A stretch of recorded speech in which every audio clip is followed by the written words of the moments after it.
이번에는 회의 수당입니다. 신재철 의원이 지금 문제의 비인가 재정 자료를 잔뜩 갖고 있는데요. 그중에 청와대 비서관 등이 회의 참석비로 2억 5천만 원을 받았다 이렇게 폭로했습니다. 그런데 청와대는 모두 지난해 6월 다들 임명되기 전에 회의하면서 월급도 안 나가니까 최소한의 수당을 준 거다. 임명된 뒤에는 한 푼도 받은 게 없다고 받아쳤습니다. 늑대 소년이냐? 야당 말살이냐? 비난전이 거세졌습니다. 일이 생각보다 커지는 것 같은데요. 자, 사사건건 시작합니다.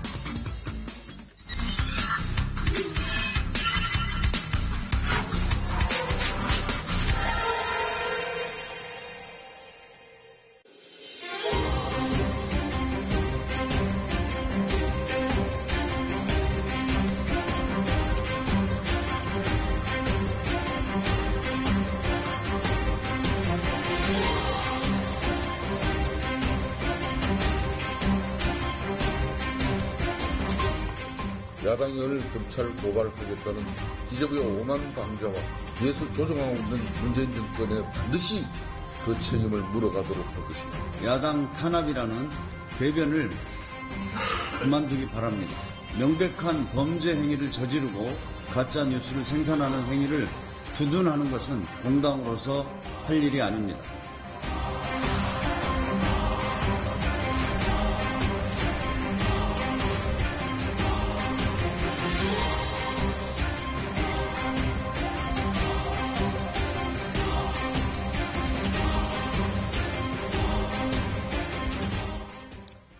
저는 KBS의 김원장 기자입니다. 그리고 날카로운 비평으로 정평이 나신 분들이죠. 최민희, 진수희 두 분의 전 의원 모셨습니다. 어서 오십시오. 네, 안녕하세요.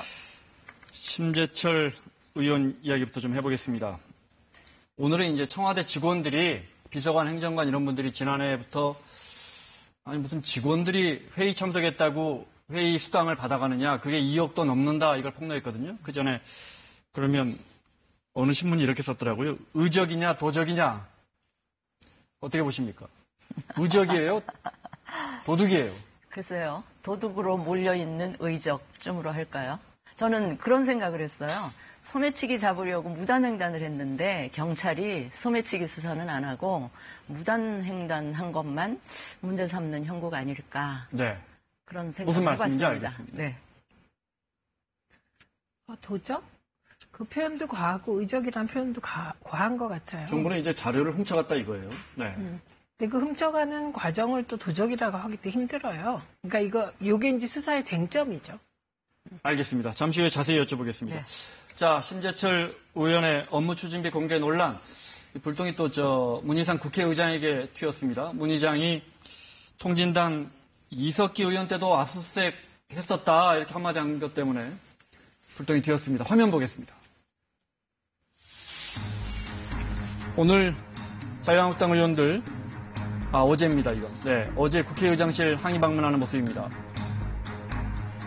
굉장히 많은 중진 의원들이 참석했고요.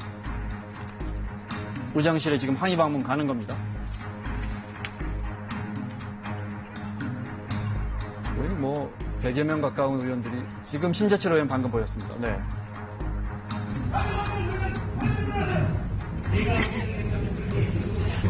자, 고성이 이어지죠? 의장실에 들어갔는데요. 나오는 모습이죠. 네. 항의하고 아직도 화가 풀리지 않은 자유한국당 의원들의 나경원 의원의 모습 보이고요. 이석기도 압생국장이 있었지 않냐.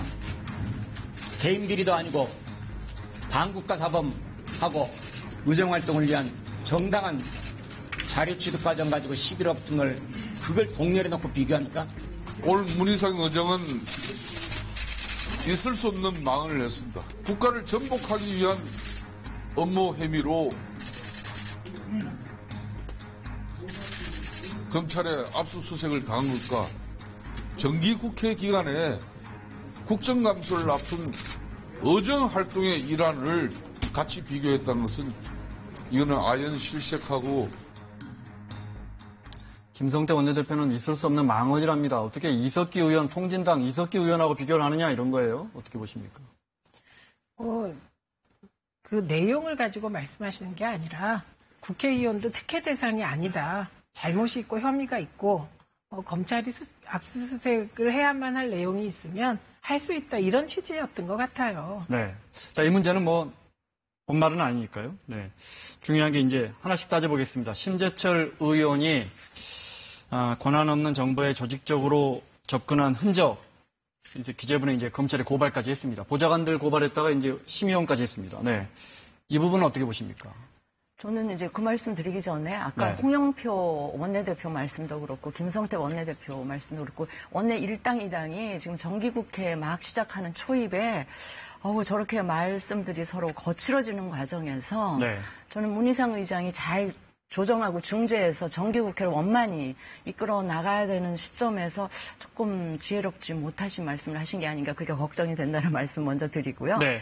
지금 이 사건에는 크게 두 가지 쟁점이 있는 것 같아요. 하나는 이 심재철 의원 쪽에서 정보 취득하는 과정에 있어서의 불법 여부. 네.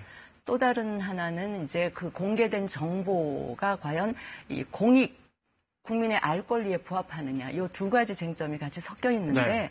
일단 정보 취득 과정에서의 불법 여부를 따져보면 일단 해킹이면 당연히 정보통신망법에 저촉이 되지만 네. 해킹이 아닌 경우는 이게 법적 책임을 묻기는 이제 어려워 보인다고 많은 분들이 그렇게 얘기를 하시더라고요. 그다음에 지금 공개된 정보의 내용이 이게 업무 추진비잖아요, 정부에.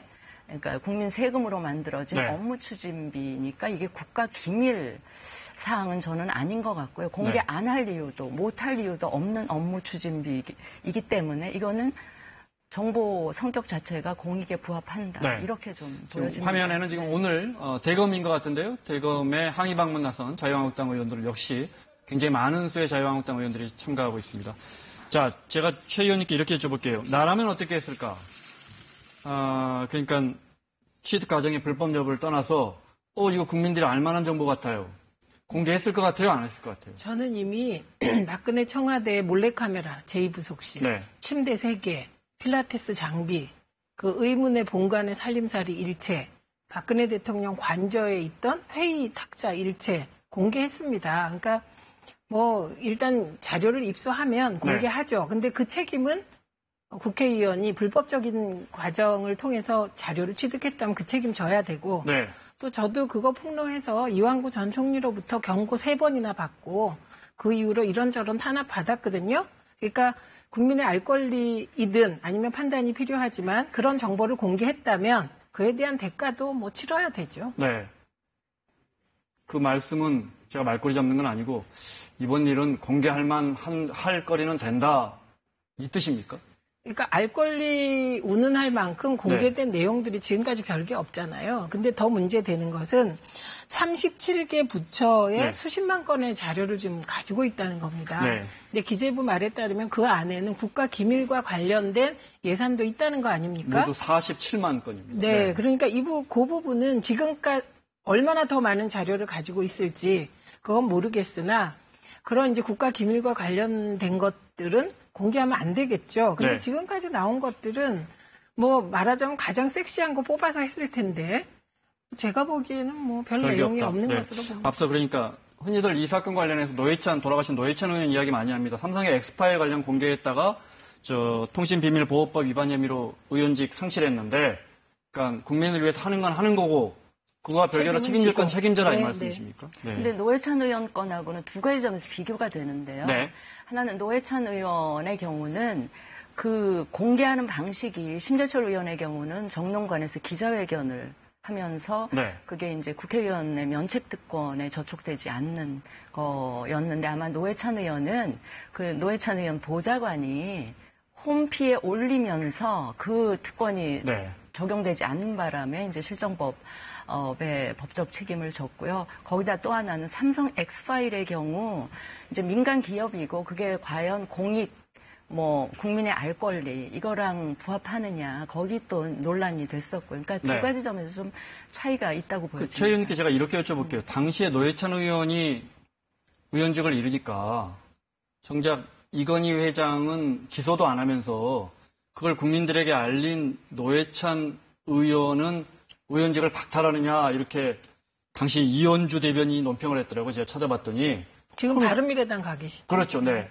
지금 이 건도 그 논리대로라면 중요한 건 심재철 의원이 폭로한 그 과정이 문제가 아니고 그 내용, 업무 추진비를 적절하게 썼는가 이 부분 아닙니까? 그러니까 그분이 그러니까 논평을 그렇게 하신 겁니다. 지금 우리 당에 없고요. 그다음에 두 가지 측면 다 책임질 거 져야죠. 일단 전자정부법 위반인 건 확실합니다. 그러니까 그건 책임을 져야 되고 네. 지금 폭로한 내용에 대해서는 청와대가 그 내용에 대해서 해명을 하고 있는데요. 기재부가 감사원에 감사받게 하겠다 이렇게 얘기를 했거든요. 네. 그래서 만약에 내용상으로도 감사원 감사를 통해서 문제가 뭐 나오면 또 그 문제에 대해서 책임질 사람 책임져야 되겠죠. 네. 그러나 저는 이 사건 그러나 뭐 이게 어떻게 입수했는지 그건 문제가 안 되고 내용에 대해서만 책임을 물어라 이건 아닌 것 같습니다. 네. 예. 저는 이 사건 진행 과정에 지금 청와대는 이제 해명을 지금 오늘도 하고 있는데 기재부가 일 처리를 굉장히 잘못하고 있는 것 같아요. 사실은 기재부 입장에서는 이게 하여튼 심재철 의원 쪽에서 해킹을 한 건 아니기 때문에 지금까지 알려진 바로는 시스템 오류. 네. 알려지고 백스페이스를 있잖아요. 2번 네. 눌렀더니 우연히 자료가 이렇게 보이더라는 거 아닙니까? 그러니까요. 그래서 심재철 의원 그 방 보좌관들이 그걸 또 아이디를 좀 여러 개 만든 것 같아요. 이게 자료가 보이네 하고 이제 그걸 좀 다운로드 받으려고. 네. 이 시스템을 부실 관리한 또 보안 책임이 있는 기재부가 자신들의 책임은 생각 안 하고 자신들의 책임을 심재철 의원한테 온팡 뒤집어 씌우는 식으로 이렇게 몰고 가고 있는데 저는 이 청와대가 그러니까 이제 해명할 거는 해명을 네. 하되 네. 기재부의 이 진행 방식에 이렇게 휘둘려서는 저는 안 된다고 생각을 합니다. 정보가 그렇게 뭐 해킹한 것도 아닌데 네, 어딘가에서는 이렇게 뭔가 기술적인 이유로 그러니까 기재부는 자기네들 노출돼서는 안 된다 이 책임피하려고 말씀이시죠? 자기 네. 책임피하려고 법적 의원님 말씀하시죠. 왜 아니냐면 네. 휘둘린다는 표현 잘못됐고요. 청와대가 지금 기재부한테 이래라 저래라 하고 있지 않고 기재부가 기재부대로 대응하는 겁니다. 그런데 그 비서관 중에 한 명인 황모 비서관은 6년간 재정정보 시스템을 운용했던 사람이라는 거 아닙니까? 그러니까 뭔가를 알고 있었고 지금 단정하시면 안 됩니다. 백스페이스를 2번 눌렀다는 게 아니고요. 대통령실, 대통령 비서실 명칭이 바뀌었는데 과거대로 대통령실이라고 눌렸더니 안 써져서 대통령 비서실이라고 쓰려고 백스페이스를 했더니 떴다는 거 아닙니까?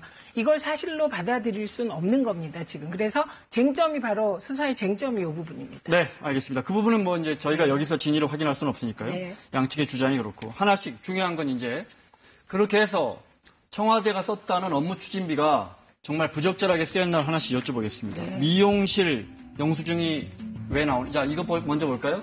밤 11시 이후에 한 230건 정도 4천만 원. 공휴일과 주말에도 1,600건 정도, 2억 원 정도가 사용됐더라. 이번 정부 들어섭니다, 물론. 네, 이런 내용입니다. 그중에 하나씩 여쭤보겠습니다. 미용실 영수증 이런 것도 나오고 스파, 마사지 영수증도 나와요. 네, 이거 청와대 설명인데. 네. 이게 마사지가 아니고요. 네. 사우나 갔다는 거잖아요. 네. 그래서 목욕탕비 5,500원을 가지고 그 경호원들이 갔다는 거 아닙니까? 그러니까 한 명씩 나누면 5,500원씩 썼다 이거죠? 네. 그렇게 된 거고 그다음에 미용실 영수증도 이게 업종 분류 때문에 미용실이 된 거지 미용실 가서 썼다는 건 심재철 의원의 추정인 것이고요. 지금 제일 문제되는 해외에 나갔을 때 개인적으로 썼다는 부분 있잖아요. 네. 한방병원 갔다. 네. 그 부분은 그 코드가 해외에서 호텔 영수증 호텔 요목이 7811인가 그런데 우리나라의 같은 번호가 한방병원이라 네. 입력에 오류가 났다는 거 아닙니까? 그리고 네. 제일 중요한 게 그 단란주점 갔다고 했었잖아요. 근데 그 단란주점은 없는 것으로 확인이 돼서 네. 이제 저희도 자료를 받아봐서 아는데 이런 자료를 폭로할 때 굉장히 그 헤드라인을 섹시하게 잡는데 그 헤드라인이 잘못된 것이죠. 심재철 의원이 여기에 대해서는 반박을 못하고 있어요.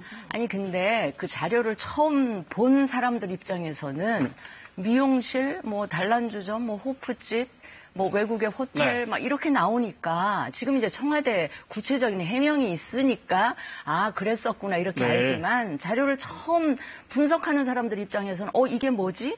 이런 당연히 의문을 가졌을 거죠. 의문을 갖고 질의를 해야죠. 제 경우도 몰래카메라 받았을 때 청와대에 한 서너 차례 질의를 합니다. 그리고 자료에 대해서 물어보고 근데 답이 없어서 네. 공개한 것이거든요. 근데 그 질의하고 응답하는 과정이 있었다면 이런 실수는 안 하겠죠. 아니, 질의응답하기 이전에 기재부가 덜렁 검찰에 고발해서 막 압수수색까지 할 일은 저는 아니었다 이런 생각을 근데 하는 잘못한 겁니다. 것이잖아요. 어쨌든 사실 아닌 것을 규정한 거잖아요. 지금 자막에 청와대 심야 주말에 2억 원 이상 썼다. 2억 원 이상 쓴 건 사실이고 원칙적으로는 밤 11시 넘어서 또는 주말에 원칙적으로는 술집에서 이게 쓰지 않도록 돼 있죠. 원칙적으로는.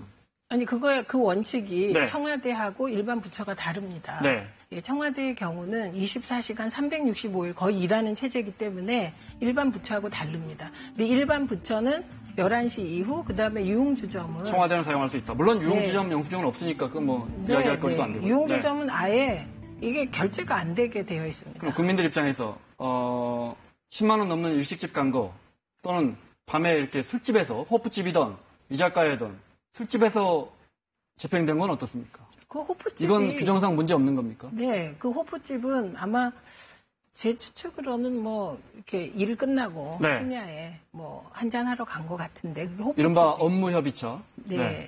그리고 아니, 이거는 네. 저는 과거에 박근혜 정부랑 그것도 다 10년치 확보했다는 거 아닙니까 지금 네. 심재철 같이 폭로하시면 될 것 같아요. 근데 이제 통상 그리고 이런 스시집은 사건 나오면 숫자가 안 나왔잖아요. 나오면 이전 정부도 그래놓고 뭘 그러냐 이렇게 아니, 얘기하시는데 아닙니다. 그거는 늘 입버릇처럼 얘기하는 뭐 촛불혁명 그 정신에 그 정신하고는 아닙니다. 좀 그 거리가 있어 보이고요. 심야에 업무 볼 수 있다 그러는데 업무 끝나고 한잔할 수 있는 거 아니냐 그러는데 업무 끝나면 집으로 가야죠. 왜 한잔하는 게 그게 업무의 그런 게 이제 연장선상에 그런 게 이제 아니죠. 관행이었죠. 관행이었지만 말씀하신 것처럼 지금 정부는 그 뭡니까 과거의 관행이라는 이유로 이루어졌던 수많은 하다못해 아주 사소한 것까지 고치자는 거 아닙니까? 그게 또 촛불 정신의 일환이고. 고쳐야죠. 그러니까 제가 말씀드리는 게 고쳐야 될 게 뭔지를 네. 관행이었던 게 뭔지를 알아야 고칠 거 아닙니까? 그러니까 이런 일이 터졌을 때 문제가 있다고 떠들면 뭐해요? 대안을 만들어야죠. 그러니까 심재철 의원이 지금 거의 10년치 걸 다 가지고 있다니 그걸 좀 오히려 건설적으로 분류해서 네. 과거에 이랬고 지금 정부 이랬고 근데 이거는 다 뭐 문재인 정부 좀 더 엄격해라 뭐 이렇게 좀 수준 높은 의정 활동하면 좋을 것 하거나 같아요. 네. 아니면 이제 그걸 받은 청와대 쪽에서 오늘 저런 식으로 이제 해명을 하면서 더 찾아보겠다, 더 살펴보겠다. 그리고 앞으로는 정말로 부적절한 거는 쓰지 않겠다, 부적절한 시간에는 쓰지 않도록 하겠다. 게다가 뭐 저녁 있는 삶 얘기하면서 아무리 청와대 직원이라 그래도 24시간 일하게 하는 거는 저는 적절치 않다고 보고요. 네. 그러면서 더 나아가서 앞으로 이 모든 것을 다 공개하겠다라고 하는 게 지금 이 정부의 더- 정체성에 맞는 거 아니냐. 더 국민들 보기 좋았겠다 이 말씀이시죠. 네, 근데 네. 이 모든 것일 수 없죠. 왜냐하면 거기에 뭐 47만 건, 37개 부처, 그 중에 이제 공개할 수 있는 게 있고 없는 게 있을 겁니다. 알겠습니다. 네. 자, 이제 중요한 거. 오늘 추가로 폭로했어요. 청와대의 주요 비서관 행정관들이 지난해 5월, 그러니까 이제 대통령 당선되고 정부가 청와대도 이제 막 스텝들이 만들어지고 있는 과정에서 2억 5천만 원이나 회의 참석 수당으로 받아갔더라. 이걸 폭로했어요. 여기에 청와대가 반박을 했는데 청와대 반박 먼저 한번 들어보겠습니다. 우리 그 정부는 출범 직후에 인수위원회가 없었습니다. 그래서 인수위원회가 없고 초기에 수석을 비롯해서 단 그 몇 분의 직원만 임용이 됐습니다. 그래서 민간인 신분으로서 각 해당 분야에 충분한 경력과 자격을 갖춘 그런 전문가들을 정책자문위원회 예산집행지침에 근거해서 구성하고 그분들이 일한 만큼 하루에 맥시멈 15만 원입니다. 그렇게 해서 일한 횟수만큼 자문수당을 지급한 것입니다. 감사원 지난 5월 감사에서도 구체적으로 지급 근거와 지급 대상, 범위, 횟수, 단가까지 엄정한 감사를 받고 적합하다는 판단을 받은 바 있습니다. 심재철 의원 오늘 폭로에는 261명이 받았다고 했는데 정확하게 130명이 받았고 당시에 이제 정부 특성상 인수위가 없다 보니까 막 이것저것 계속 회의를 했을 텐데 사실 청와대 입장에서 생각해 보니까 이게 월급을 못 주는 거죠. 아직 임명이 안 됐으니까. 그래서 이제 올 때 10만 원, 15만 원씩 맥시멈이라고 표현했으니까 최대 15만 원씩 챙겨준 것 같아요. 이 부분 어떻게 보세요? 저는 그런 설명을 듣고 그럴 수 있었겠다. 특히 인수위원회도 없는데 그 급여도 안 주면서 일을 시킨 거잖아요. 그거에 대해서 이제 저런 식으로 지급을 한 거는 저는 그 이해가 충분히 되고요. 단 이제 저 부분에 관해서는 심재철 의원 쪽에서 그것이 집행된 기간을 조금 더 세심하게 살폈더라면, 그러니까 정부가 5월에 출범하고 이게 뭐 6월쯤에 네, 이런 한두 달 일들이- 동안에 집행된 거죠. 예, 그러니까 네. 그 이후에는 만약에 없었다면 이거는 문제 삼지 말았어야 되는 게 아닌가 싶고, 만약에 그 이후에도 엄연히 급여받는 공무원들이 업무의 연장선상에서 업무의 일환으로 회의 참석하면서 수당을 주는 그런 사례가 혹여 저기에 있다면 그거는 네. 문제 삼을 수 있지만, 그렇지 않은 경우는 조금은 잘못 문제 제기를 한 게 아닌가 싶습니다. 너무 보탤 말이 없죠. 뭐 이거는 네. 우리가 축구할 때 이렇게 똥볼 찬 거죠. 알겠습니다. 네. 이제 신재철 의원 주장은 적법하게 돈 받은 사람들, 왜 돈 받은 사람들 이름 중에 우리가 알만한 비서관들, 수석들, 뭐 행정관들 이름이 많이 나오는데. 제가 네. 그때 그 윤건영 그 실장하고 네. 통화를 할 일이 있었어요. 근데 하루 3시간밖에 못 잤다. 이 얘기가 그냥 일상적이었거든요. 저 따져보면요. 하루에 21시간 일하고 일당 15만 원 받은 셈입니다. 그러니까 이것까지 문제 삼는 건 정말 너무 그 실상을 잘 모르면서 야박하죠. 네, 알겠습니다. 근데 이게 민주당이 오히려 더 오늘 강경해졌습니다. 이거 신재철 의원은 기재위에서 사임 안 하면, 기재위에서 빠지지 않으면은 국감도 해야 되고 국감 일정도 합의해주지 않겠다 이런 상황이거든요. 어떻게 하죠? 어떻게 풀어가면 좋겠습니까? 그거는 지금 정기국회 앞두고 국정감사도 있지만 네. 사실은 내년도 예산도 처리해야 되고 이 정부나 청와대가 굉장히 시급하게 처리를 원하는 법안들이 많이 있잖아요. 네. 이런 차원에서 여당이 저렇게 빡빡하게 나가면 여당이 하고자 하는 일에 뭐가 도움이 될까 싶고요. 그거는 여당이 조금은 더 네. 아량을 가지고 하는 게 맞다 이렇게 생각합니다. 알겠습니다. 네. 주제 바꿔보겠습니다. 문재인 대통령이 아베 총리 바로 앞에서 위안부 화해치유재단의 해산 입장을 시사했는데 이 부분 먼저 관심 많으시죠? 의원님 어떻게 보세요? 되게 지혜로운 대처인 것 같습니다. 왜냐하면 이건 핵심이 위안부 할머니들께서 거부한 협약, 그게 결과거든요. 네. 그래서 이게 가장 중요한 피해당한 당사자 원칙을 위배했을 뿐만 아니라 이게 불가역적 뭐 이런 얘기를 했는데 그러려면 일본이 진정성 있는 사과를 해야 되거든요. 근데 아베 총리가 북한과의 국교 정상화 얘기하면서 한 발언 중에 동북아시아의 경제적 맹주가 되겠다는 걸 분명히 한 부분이 있거든요.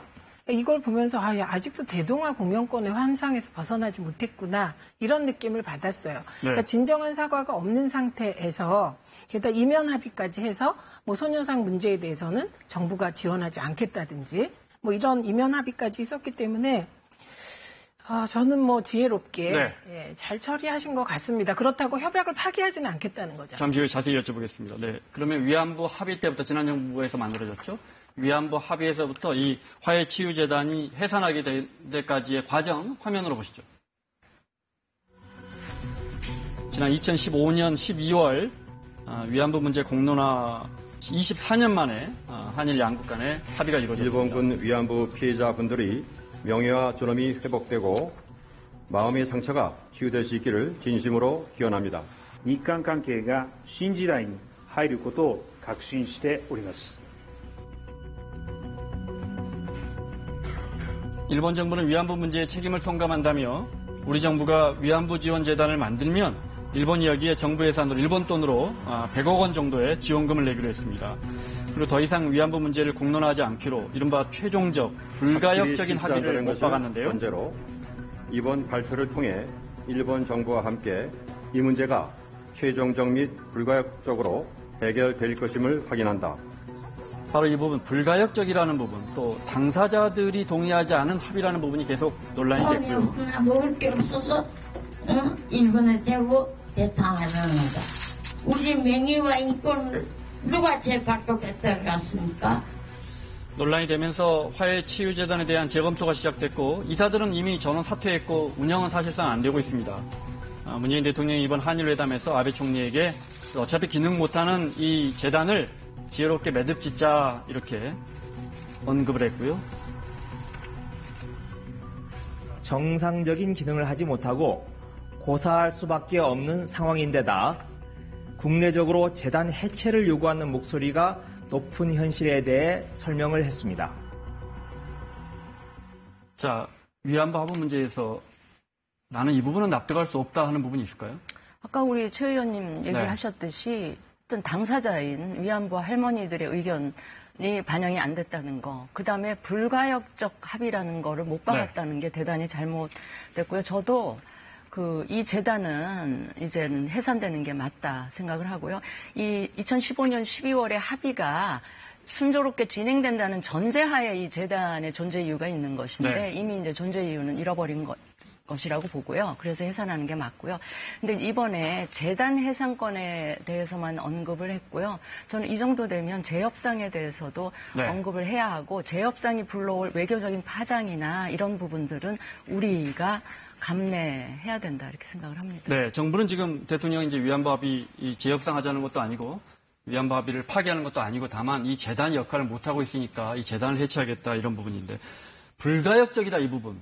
바꿔 말하면 우리 국민들이 납득하지 못했던 부분이 그러니까 사과를 하는 쪽에서 자 우리 이번에 사과하니까 유감 표명하니까 다시는 이 부분에 대해서 꺼내지 마를 약속하자는 거예요. 네, 그게 말이 안 되죠. 왜냐하면 그러려면 일본이 독일 수준의 진정성 있는 사과와 행위를 해야 되는데 10억엔 그냥 뭐 이렇게 주니까 우리 돈 100억 정도 됩니다. 네, 그게 큰 돈도 아니잖아요. 지금 시대에.